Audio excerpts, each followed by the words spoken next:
You are listening to Hello Cupcake, It's Me, a podcast with your host, Michael Peterson.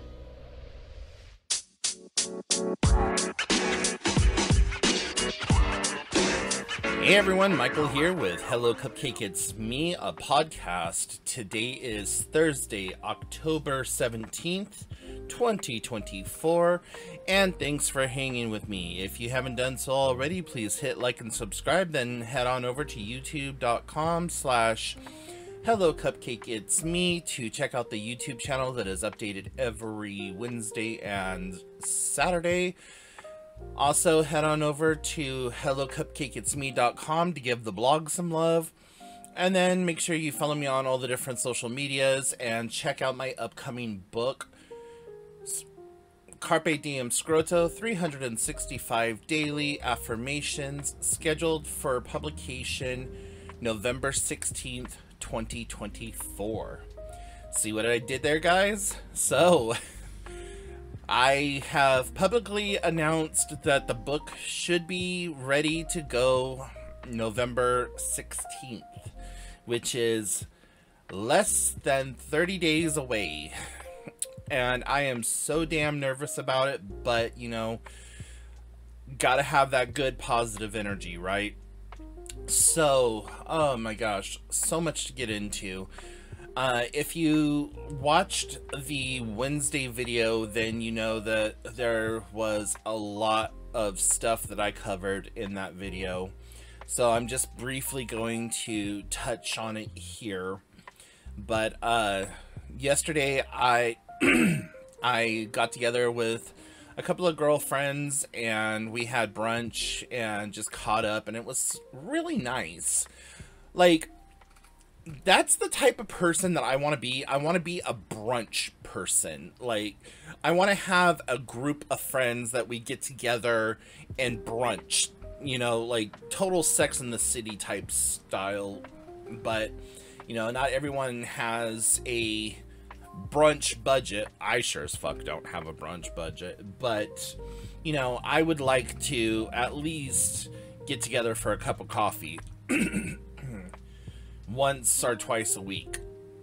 And I've always thought about like starting up a little coffee group, especially for like stay-at-home parents and things like that that don't have any real adult interaction, because it's always the kids, and once the kids go to the school, they're just kind of like, okay, now what do I do? I know a lot of stay-at-home parents have side hustles or like work for Uber and stuff like that. But anyways, I digress. So yeah, Monday went out and did my third cold plunge, and I'm pretty damn proud of myself, if I do say so myself, because this time around I got all the way in and started swimming. Sorry, I got a little raspiness in my throat, but yeah, so I'm supposed to get together with a friend later today to go do our cold plunge, and I am really nervous about it because it's freaking raining outside. Last time that we went to go do a plunge and it was raining, she called it off, thankfully. But if she doesn't call it off, then I'm going to go ahead and still go through with it and, probably catch a pneumonia, but I'm still gonna try to do it. And, I think I'm just gonna balls to the wall and just go straight into the water. I know I said that on my second one, but you know, once I got my, like, everything from the neck down under the water, it was the strangest sensation. It was like swimming in jello, and all of my, like, my nerve endings were just, my senses were muted. and it was really, really strange. And trying to swim and like even just trying to correct myself so I could stand up when it got to the shallower part of the water. I felt like I seriously was floundering trying to do so. But yeah, so I'm kind of nervous about it, but we'll see what happens. In the book news, I submitted the book to the publisher, and I still need to get the ISBN number, and my book launch date is November 16th, and I am planning on having it at one of the community centers nearby. I was donated 3 hours. For the venue, it's like $100 and something an hour. So the fact that I was gifted 3 hours was really amazing. I didn't get the time slot that I kind of wanted. I really wanted like 10 to 12. Just in that way everyone had the whole rest of the day to go do whatever they needed to do or wanted to do. So I have 2 to 5, and I really don't think that the party is going to last that long, because as far as I know, there's not going to be any kind of like music or any kind of like atmosphere to kind of keep people being social and just walking around and talking to one another. But I do plan on having at least 20 books available so that people can purchase them right there on the spot, and then have a meet and greet and a signature session. So I don't know if I want to do the meet and greet at the beginning, if I want to do it at the end after I've sold all the books or done the book signings.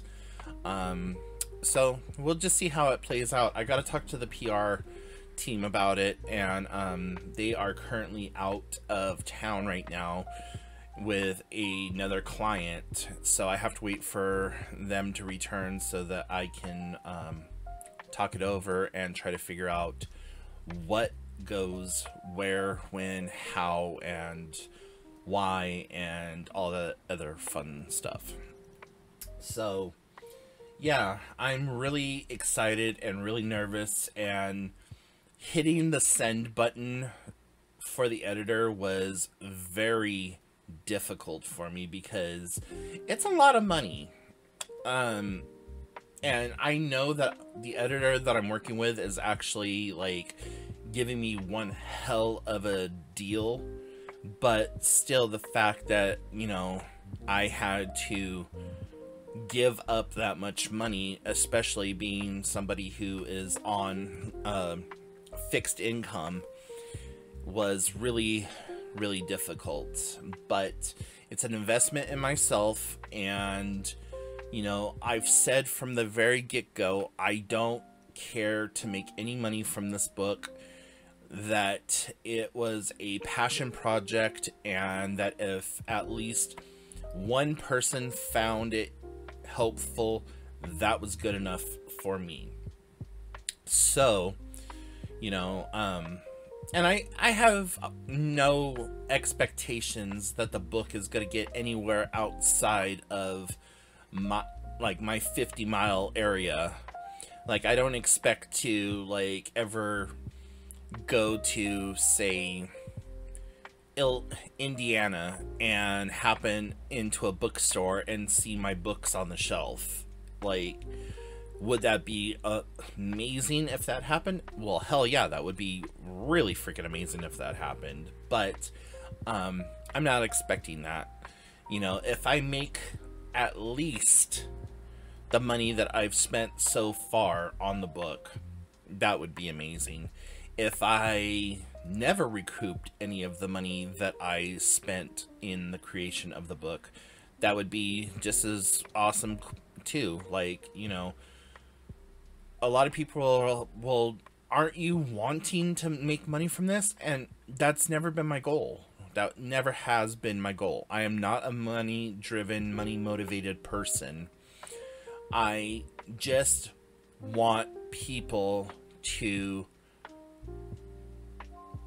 take their mental health into their own hands, and if they are not able to get professional help, at least seeking out self-help.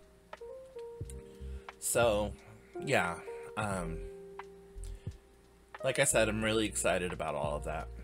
October 25th, I have a costume party that I'm going to be going to at my local bar where I go and play trivia.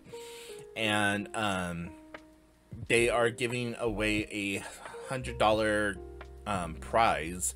I don't know if it's a gift certificate or if it is like actually $100 or whatever else, but I'm gonna try to win. And if I win the $100, awesome.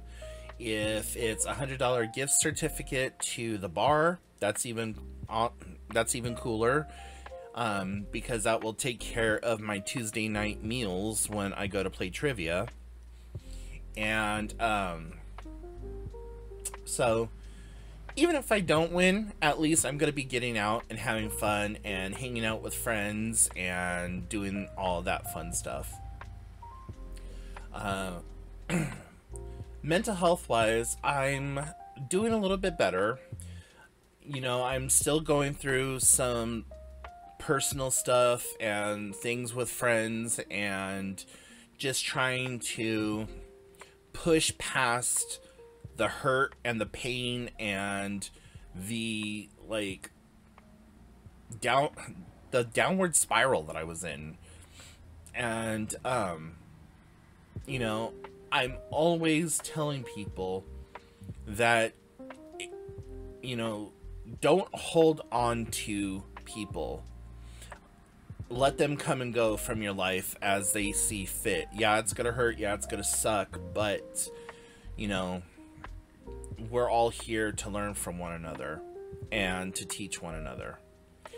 And I use the allegory of a tree, that I like to think of people as trees. Each one of us is a tree in a forest, but think of yourself as a tree.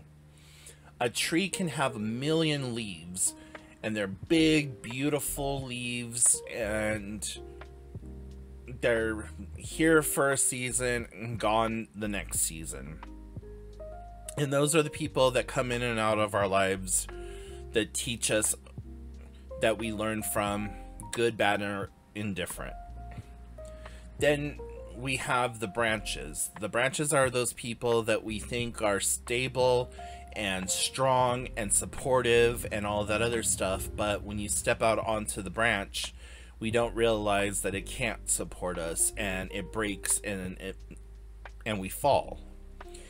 Where we get messed up is trying to make a leaf or a branch a root. Roots are those people that don't have to be asked to be roots. They are always going to be there supporting you no matter what. And so when we try to make a leaf or a branch a root and not allow leaves to leaf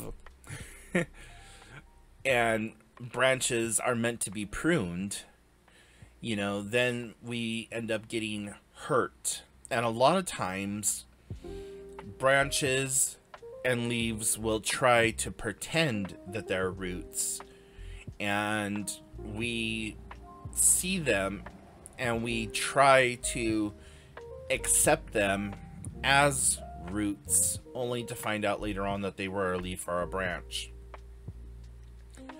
And as shitty as it is, people tend to use good-hearted people. And we, people who have good hearts are willing to help others, are willing to put others before themselves always get hurt the most because they're the most vulnerable. And ask me how I know, because I'm that person. I'm also that person that gives other people chances where everyone else has turned their back on them. You know, just because this person has been completely shitty to you doesn't mean that that person's going to be completely shitty to me, because the situation that caused that person to be shitty to you is not the same situation as what I've experienced with this person. And a lot of times, you know, it's been kind of a 50-50 toss-up. Most of the time, the people are who I was warned against, and a lot of other times, they're not. And growing up not having friends and being bullied all the time, I take friendship very seriously. I try to be that ride or die, like that person that you call at 3 o'clock in the morning and say, hey, I need to be to the airport by 6. Can you take me? Like, yep, let's go. That's the level of friendship that I try to provide, and it's taken me quite some time to realize that just because that's the level of friendship that I give, that's not the level of friendship that I can always expect. And, you know, I should expect that level of friendship from people, but I also have learned quite recently, and by recently I mean within the last 3 or 4 years, that there's people that you can call at 3 o'clock in the morning to take you to the airport by 6, and there's people that you can only ask for a glass of water. And learning how to identify that in people was a very difficult discovery for me. And I'm not saying this to like suggest that you need to know who you can use and who you can't use. By all means, no. You should not ever use people. If your friendship is transactional, it's not a friendship, it's a business deal. And, you know, by transactional I mean, oh, well, I've done this for you, so you have to do that for me. That's transactional. But, you know, oh, you've done so much for me, let me at least buy you a cup of coffee. You know, that's not transactional, that's friendship. That's, hey, I only have $15. I'm hungry, you're hungry, I know you don't got money, let's go grab some food. Not, well, I'm gonna go grab some food and fuck you. You know, that's, if I'm eating, we're eating. If I'm drinking, we're drinking. Your shit is my shit. My shit is your shit. That's my friendship. So, anyways, that's a very sore subject for me right now, so I gotta get off that, because otherwise I can go on a 75-minute tangent on just that alone. But yeah, there's just, I feel a lot better than what I did a week ago. And as we're starting to get closer and closer to the holidays, I'm feeling the stress of the holidays as per usual. It's just this holiday season is going to be even more stressful for me because of the fact that I am getting the book published and all the money that's going into that, and then having to come up with money to pay off the personal loans and borrowings that I'm going to have to do, plus do Christmas shopping for people. And that's just one of those things though for me, like, my love language is let me fix it, and to show people I care about them by giving them gifts. And so, regardless of what your religion is or what your personal creed is, I think that everyone should have a little something to open during the holidays. Even if it's handmade macaroni art, it needs to be something that comes from the heart and that is genuine and just, a token of appreciation and love. And so, in my family, we started this whole little tradition of you get the person one thing that they need, one thing that they want, and one thing that you want for that person. And then anything above and beyond that is just, it's above and beyond that. So, I have a couple of, and you also have to provide them with one handmade item, and it can be handmade by you, but it's preferred that it is handmade by a local artisan. And so that's our criteria for gift giving. So I already have an idea as to what I'm giving people for Christmas. Like every year I do the same basic gifts for everyone.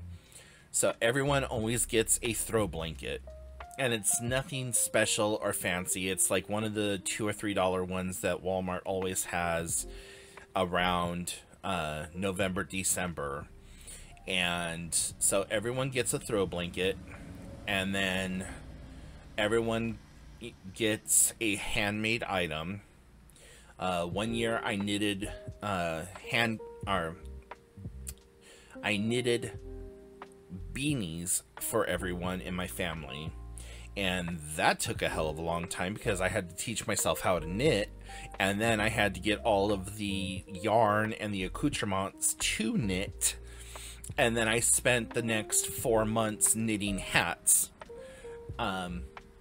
So yeah, that's not gonna happen again because that was a bitch, and I haven't knitted hardly anything since then. But I made scarves and beanies, and the scarves actually were so much faster to knit than the beanies, which, it seems like it would be less, or it would be more work, but it's actually less work. So anyways, yeah. All of that to say that, feeling the holiday stresses already, but I am thankful for the stresses that I have, because the stresses that I have is somebody's dream, and I have to constantly remind myself that. And that has been my lesson this year, is that my struggles is somebody's best day. Meaning that somebody somewhere has it way worse than what I do. And what I complain about and what I find to be a struggle is somebody else's best day. What I complain about and what I struggle with is somebody else's worst day. So it's trying to find that balance and remind myself that I'm doing the best I can with what I have available to me. And that is something that I wish to impart to you, my dear listeners, is understand that when you're at your lowest, that is somebody's best day somewhere. And that you can never compare yourself, because just because the grass is greener on the other side doesn't mean that it's not spray painted. You are doing the best you can with what you have available to you, and every day is a good day. You just have to look for the positive and the negative, and always push forward. Even though I suffer with depression and suicidal thoughts and all that other stuff, I know it's hypocritical of me to say, but every day is a good day. Any day that you wake up not looking at roots and 6 feet of dirt is a good day.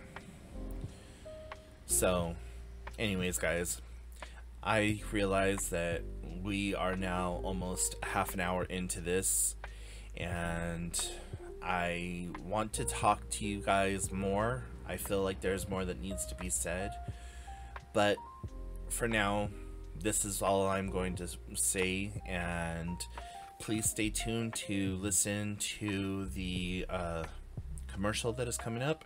If you would like to make a donation to me toward the book, it would be greatly appreciated. You can find out all that information on the book website, cdsthebook.com. And until next time, I will talk to you then. Bye, guys. Hey everyone, did you know that there is a new exciting book coming out by the aspiring author Michael Peterson, called Carpe Diem Scroto 365 Daily Affirmations? This book is a daily affirmation workbook that has mental health writing prompts to help you navigate your day better. With funny and witty plain English humor, you will find prompts that ask you things like, talk about a time that you needed support and didn't have it. What did you do to support yourself, and what tips and suggestions would you have for others who may be going through something similar? Each day, the affirmations help to reframe things so that you can get the best out of your day. And at the end of the day, there is a journaling section to write about the day's exploits. If you would like to learn more about this fabulous book, please visit the website www.cdsthebook.com. Again, that website is www.cdsthebook.com. If you have a podcast, radio show, or would like to book Michael for an engagement, or have him on your show, please send an email to cdsbook@gmail.com, or look for the media kit and other booking information on the website.